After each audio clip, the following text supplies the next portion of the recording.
கொழுப்பு எந்த தப்புமே செய்யாமல் நம்ம உடம்புல வர்ற வியாதிகளுக்கு, முக்கியமாக மாரடைப்பு, உடல் பருமன், சர்க்கரை, இது எல்லாத்துக்கும் பலி ஏற்றுக்கிறது கொழுப்பு. ஆனால் அது ஒரு அப்பாவி. எல்லா ஹெல்த் இண்டஸ்ட்ரியுமே கொழுப்பை 30% வச்சுக்கோங்க சாப்பாட்டில் அப்படின்னு தான் சொல்லிட்டு இருக்காங்க. ஏதாவது ஒரு பேக்கடு ஃபுட்டில் லோ ஃபேட் அப்படின்னு சொன்னாலே அதோடைய சேல்ஸ் கொஞ்சம் அதிகமாக தான் இருக்கும். பாலில் கூட பார்த்தீங்கன்னா லோ ஃபேட் மில்க் அப்படின்னு வர ஆரம்பித்து சக்கப்போடு போட்டுட்ருக்கு. நம்ம ஆசிரியர் சொல்கிறாரு, கொழுப்பை போய் நம்ம குறை சொல்லிக்கிட்டு இருக்கோம், சிகப்பான தக்காளியை சாப்பிட்டா நம்ம சிகப்பாயிருவோமா? அந்த மாதிரி தான் கொழுப்பும் புரோட்டீனும் சாப்பிட்றதுனால ரத்தத்தில் கொலஸ்ட்ரால் அதிகமாகுது அப்படின்னு நினச்சிக்கிட்டு கோழியை போய் வாங்கும்போது ஸ்கின் இல்லாமல் கொடுங்கன்னு சொல்கிறது, மட்டன் வாங்கும்போது கொழுப்பு இல்லாமல் சொல்கிறது. கொழுப்பு சாப்பிட்றதுனால தான் பிரச்சனைகள் அதிகமாகுது அப்படின்றது சுத்தமான பொய்.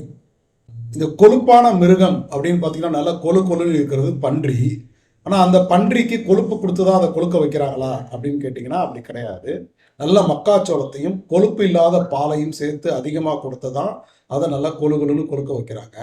நம்ம ஊரில் கூட பிராய்லர் கோழிகளுக்கு உள்ள தீவனத்தில் அதிகமாக சேர்க்கறது மக்காச்சோளம். அப்போ தான் அது நல்லா குண்டாகி நல்லா கொழுப்போடு வரும் அப்படின்றதுனால நாம் தொடர்ந்து இந்த கொழுப்பு மேலே உள்ள பயத்தினால அதை ரொம்ப நீக்கிட்டு கார்போஹைட்ரேட் அதிகமாக சாப்பிட்டதுனால வந்த விளைவு என்ன அப்படின்னா நம்மளுடைய உடல் பருமன்.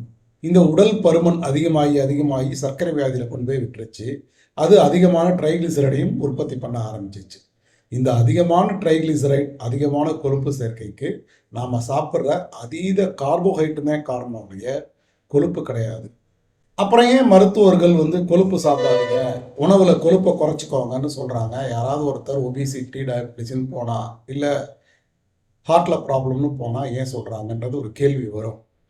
அதுக்கு சில முக்கியமான காரணங்கள் இருக்குது. அதை பற்றியே நம்ம பேசலாம். ஸோ கொழுப்பு பற்றி நம்ம நிறைய பேசலாம் அடுத்தடுத்த வீடியோ.